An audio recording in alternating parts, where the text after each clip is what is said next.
हर उड़ीसावासी यही बोल रहा है, इस बार 21 के 21 सीटों पर भारतीय जनता पार्टी की विजय पताका फहरने जा रही है।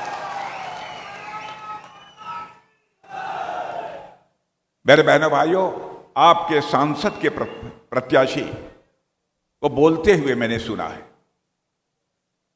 और मैं कह सकता हूं कि आपके जो सांसद के प्रत्याशी हैं, इनको चुनकर यदि आप भारत की संसद में भेजेंगे, आपकी समस्याओं को भारत की संसद में प्रभावी तरीके से आवाज देने का कोई काम करेगा, यही आपके सांसद प्रतिनिधि करेंगे। आपका प्रत्याशी नौजवान है, आपका प्रत्याशी तेज तर्राक है, आपका प्रत्याशी खूब अच्छा बोलने वाला है, प्रभावी बोलने वाला है। ऐसा ही प्रत्याशी चाहिए। और जो माहौल मैं यहां अपने आंखों के सामने देख रहा हूं, लगता है मुझे बहुत निवेदन करने की जरूरत नहीं है। आप लोगों ने पहले से मन बना लिया है, इस बार अपने प्रत्याशी मांझी जी को भारी मतों से विजय दिलाकर हमको भारत की संसद में भेजना है। बहनों भाइयों, यह जय जगन्नाथ की धरती है।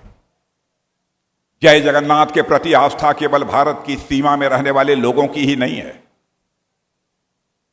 बल्कि मैं दुनिया के दूसरे देशों में जाता हूं जहां पर हमारे भारतवासी रहते हैं, उनके मन में भी जगन्नाथ जी के प्रति गहरी आस्था है, गहरी श्रद्धा है। और ऐसे ही जय जगन्नाथ जी की धरती के रहने वाले आप सब लोग हैं, और आप सब लोगों ने मेरा भी बहुत ही गर्मजोशी के साथ स्वागत किया है। लेकिन मैं जानता हूं भारत की परंपरा है और शिष्टाचार का तकाजा है कि स्वागत, अभिनंदन और सलाम दुआ कभी एक तरफा नहीं होना चाहिए। इसलिए मैं भी अपनी तरफ से शीश झुकाकर आप सभी बहनों भाइयों का हार्दिक अभिनंदन करता हूं, आप सभी का मैं स्वागत करता हूं। बहनों भाइयों, पिछले 10 वर्षों से केंद्र में मोदी जी के नेतृत्व में सरकार को काम करते हुए आप देख रहे हैं। मैं यदि आपसे मैं पूछूं, और मैं चाहूंगा कि आप उसका जवाब दीजिए, मोदी जी की सरकार ने 10 वर्ष तक कैसा काम किया है? मोदी जी की सरकार ने कैसा काम किया, या पीछे बतलाइए, अच्छा किया है कि नहीं? मोदी जी की सरकार ने काम अच्छा किया? वाह, क्या बात।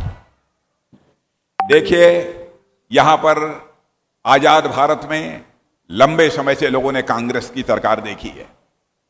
प्रारंभ में पंडित जवाहरलाल नेहरू जी भारत के प्रधानमंत्री थे, उसके बाद श्रीमती इंदिरा गांधी जी भी हुई, राजीव गांधी जी भी हुए, डॉक्टर मनमोहन सिंह जी भी हुए, और सभी यह कहते रहे कि हमारी सरकार बना दीजिए, हम भारत से गरीबी को मिटा देंगे। लेकिन बहनों भाइयों, कोई गरीबी को मिटा नहीं पाया। लेकिन आज मैं सीना ठोक कर डंके की चोट पर कह सकता हूं, 10 वर्षों के अंदर ही इस हिंदुस्तान से 25 करोड़ लोगों को गरीबी रेखा से बाहर करने में किसी भारत माता के सपूत ने सफलता प्राप्त की है तो उसका नाम है श्री नरेंद्र मोदी।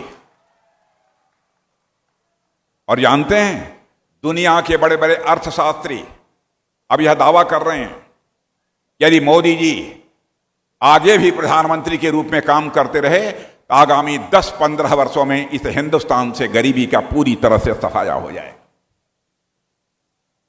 अभी तक तो केवल 25 करोड़ लोगों को गरीबी रेखा से बाहर किया है। मैं जानता हूं, इसी उड़ीसा में मैं आता था, बड़ी संख्या में गरीबों का हुजूम हमको दिखाई देता था।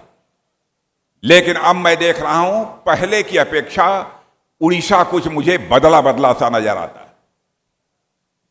पक्का मकान सभी को मिलना चाहिए, सबके घरों में नल के माध्यम से जल पहुंचना चाहिए, सबके घरों में शौचालय होना चाहिए, किसी भी माता बहन को लकड़ी जलाकर खाना पकाने की नौबत न आए, इसलिए एलपीजी गैस सिलेंडर उसके यहां होना चाहिए।